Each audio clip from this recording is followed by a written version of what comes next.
Hello guys, in this video I'm going to show you how to find more games on the Township application. But first of all, I just want to mention, please don't forget to subscribe to our channel, because at 100,000 subscribers we are going to show you our YouTube revenue statistics and growth strategy, how to make money online. So let's jump into it. First of all, open the application on your device.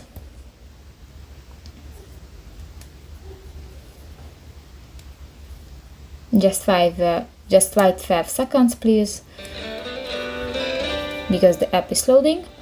New, that's my Township. And if you want to find similar games, go to the 3 line at the upper right corner of the screen, click to the settings button and go to the last section, the more games, next to the community.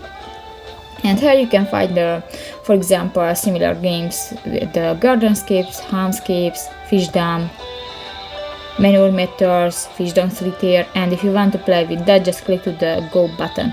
So that's pretty much it for this video guys. See you in the next one. Bye bye.